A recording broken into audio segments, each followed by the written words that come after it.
En Afrique du Sud, la direction de l'ANC au pouvoir se réunit en urgence ce lundi. Objectif, débattre d'un probable départ du président Jacob Zuma. Ce dernier est empêtré dans des affaires de corruption.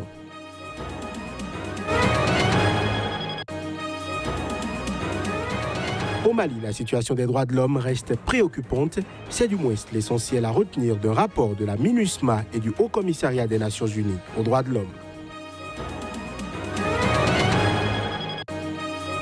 Au Maroc, les corps de 16 migrants ont été repêchés ce samedi au large des côtes dans le bras de mer avec l'Espagne qui fait l'objet d'une recrudescence des tentatives de traversée.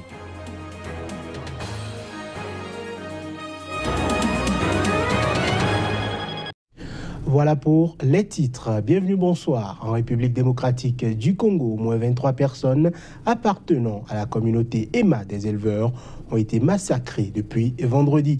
Et ce, dans la résurgence d'un conflit pour les terres en Ituri, dans le nord-est du pays. Selon une source officielle qui n'a pas souhaité être citée, ce bilan de 23 morts est bien certifié. Cette même source soutient qu'une dizaine de combattants de la communauté rivale, les Lindou agriculteurs, ont aussi été tués au cours de ce conflit. Un conflit qui avait déclenché en 2003 l'intervention de la force militaire européenne Artemis après des dizaines de milliers de morts d'après des ONG. Cette fois-ci, en plus des morts, des centaines de maisons ont été incendiées dans plusieurs villages et entre 500 et 800 familles sont actuellement déplacées. La communauté Emma a appelé à 2 jours de deuil avec arrêt de toutes les activités commerciales à compter de ce lundi. En Afrique du Sud, la direction du Congrès national africain ANC au pouvoir doit se réunir en urgence ce lundi sur fond d'appel au départ anticipé du président Jacob Zuma. Ce dernier est, rappelons-le, empêtré dans des affaires de corruption. Le second mandat de Jacob Zuma au pouvoir depuis 2009 n'inspire qu'en 2019. Mais la pression n'a jamais été aussi forte pour qu'il l'abrège tant dans l'opposition que dans son parti. Alors que dans 3 jours, le président sud-africain doit s'adresser devant le Parlement pour son discours annuel sur l'état de la nation, où il doit détailler le programme de son gouvernement pour l'année à venir, les partisans du nouveau chef de l'ANC, Cyril Ramaphosa, élu en décembre dernier sur la promesse de lutter contre la corruption, font tout pour l'en empêcher en obtenant d'ici là son départ. Ce qui n'est pas du goût des partisans du président Jacob Zuma, qui estiment qu'il doit terminer son mandat. Le Congrès national africain se réunit ce lundi pour tenter de trancher la question du départ anticipé du très controversé président. Ce dimanche soir, l'exécutif de l'ANC s'était déplacé à la résidence officielle de Jacob Zuma à Pretoria pour, selon le numéro 3 du parti, parler de ce qui est dans le meilleur intérêt de l'ANC et du pays. Mais l'ANC n'a pas communiqué sur l'issue de ces discussions. Au Burkina Faso, un assaillant a été tué lors d'une embuscade tendue par des hommes armés contre une patrouille de police à Déhou, dans le nord du pays. Perpétrée ce samedi près de la frontière, cette attaque visait, selon des responsables de la sécurité, des policiers en patrouille. L'homme a été abattu au cours des échanges de tirs durant cette mission de sécurisation. Pour appuyer la police dans le ratissage de la zone, le groupement des forces antiterroristes burkinabé a été déployé. Lundi dernier, à Baraboulé, au nord, près de la frontière avec le Mali, 2 policiers burkinabés avaient été abattus. Au Mali, la situation des droits de l'homme reste préoccupante. C'est du moins l'essentiel à retenir d'un rapport de la MINUSMA et du Haut Commissariat des Nations Unies aux droits de l'homme. Selon ces 2 instances, la signature de l'accord pour la paix et la réconciliation n'a pour l'instant pas changé la donne dans le pays. Les détails. Le rapport de la MINUSMA et du Haut Commissariat des Nations Unies aux droits de l'homme sur le Mali couvre la période de janvier 2016 à juin 2017. Selon ces 2 organisations onusiennes, plus de 1200 violations, abus ou incidents ont été recensés, ainsi que 2700 victimes, dont 441 tuées. Les 2 instances soutiennent que les acteurs non étatiques restent les principaux responsables des violations des droits de l'homme dans le pays et cumulent à eux seuls 78% des des actes dénoncés, même si la plupart des acteurs de ces violences ne sont pas identifiés.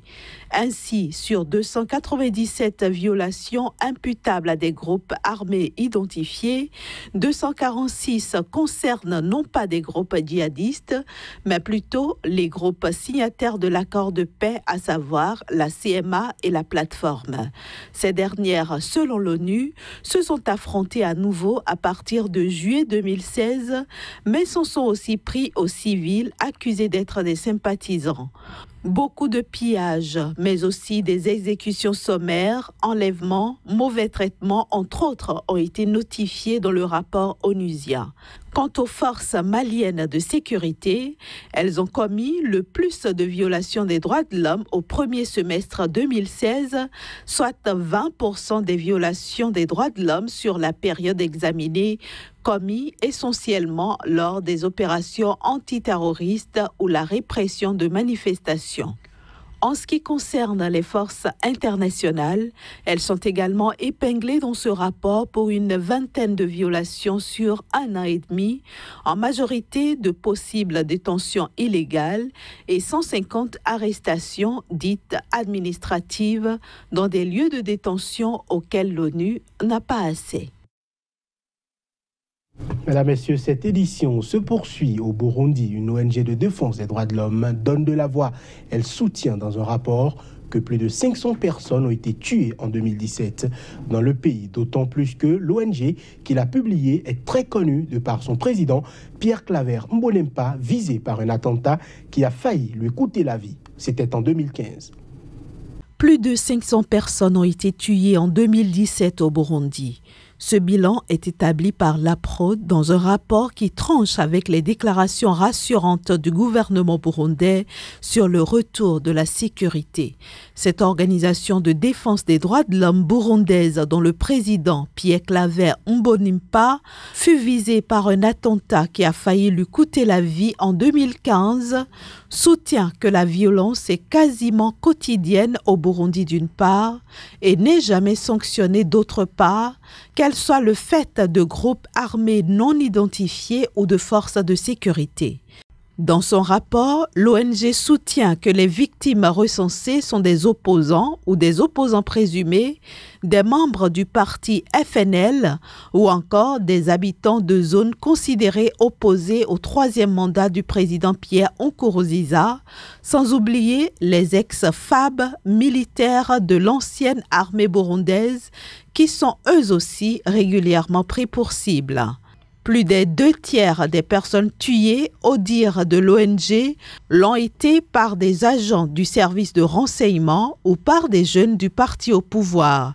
L'ONG soutient enfin que les arrestations arbitraires et tortures se poursuivent dans le pays, à tel point que les prisons sont totalement surpeuplées.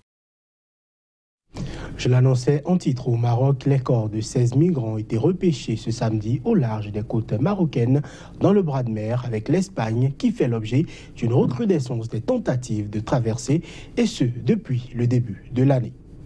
15 des victimes repêchées au large des côtes marocaines dans le bras de mer avec l'Espagne sont originaires d'Afrique subsaharienne et la 16e est de nationalité marocaine. Selon une source médicale à la morgue de Nador, ville du nord-ouest du Maroc, où se trouvent les corps parmi lesquels figurent ceux de 3 femmes, une autopsie des corps doit être réalisée. D'après la préfecture de Malila, un hélicoptère de la garde civile participait encore ce dimanche matin aux recherches en appui aux patrouilles marocaines. Il faut dire que la découverte de ces derniers corps intervient alors que la route espagnole est de plus en plus empruntée par les migrants subsahariens qui tentent d'atteindre l'Europe. En effet, l'Espagne est devenue en 2017 la 3e porte d'entrée en Europe des migrants, via la Méditerranée après l'Italie et la Grèce. Selon l'Organisation internationale pour la migration, depuis le début de l'année, 243 personnes ont disparu ou péri en mer Méditerranée, un chiffre qui ne comprend pas le groupe découvert ce samedi. En Israël, les migrants africains en situation irrégulière ne sont plus les bienvenus. Ils sont sommés de quitter le pays d'ici la fin du mois de mars, sous peine d'être emprisonnés. Les détails. Les milliers de migrants africains en situation irrégulière en Israël sont appelés à plier bagages. Ces migrants ont jusqu'à la fin du mois de mars 2018 pour quitter le territoire israélien sous peine d'être emprisonnés et détenus jusqu'à ce qu'ils acceptent de quitter le pays. La mesure concerne surtout les hommes, les femmes et les parents de mineurs étant toujours les bienvenus dans le pays. Ces hommes, dont le nombre varie entre 15 000 et 20 000 et qui sont pour la plupart entrés illégalement en Israël en passant par le Sinaï égyptien, sont sommés de partir volontairement avec un pécule de 3 500 $, soit environ 1,8 million de francs CFA. Selon des chiffres officiels, 4 000 enfants sont en situation irrégulière en Israël, en plus de 38 000 adultes, principalement des Érythréens et des Soudanais. Plus de 4 000 ont déjà quitté Israël en 2017, dont la majorité originaire d'Afrique subsaharienne. À Madagascar, pour finir, les inondations menacent la grande île. En effet, alors que le pays se relève du cyclone Ava, une dizaine de régions pourraient être à nouveau touchées par les crues en février. La Direction générale de la météorologie alerte dans un communiqué sur le risque élevé d'inondation pour ce mois de février. Des pluies abondantes qui peuvent entraîner des crues de rivières sont prévues. Sur la côte est et le nord de l'île en particulier, les précipitations seront environ 120% plus élevées que la normale. Pour protéger les Malgaches, le Bureau national de gestion des risques et des catastrophes fait de la protection de la population sa priorité. La priorité de l'organisation est donc de déplacer les populations à risque. Un plan d'itinérance en 2 étapes a été mis en place. Il s'agit d'identifier d'abord le lieu de rassemblement le plus proche pour ensuite mener les populations déplacées dans des centres d'hébergement. Le Bureau national de gestion des risques et des catastrophes a également à sa disposition des tentes de 240 mètres carrés et prévoit de déplacer des installations pour abriter les victimes. L'organisation devrait commencer cette semaine à curer les caniveaux d'évacuation pour minimiser les dégâts. Voilà qui met un terme à cette édition. Merci de nous avoir suivis.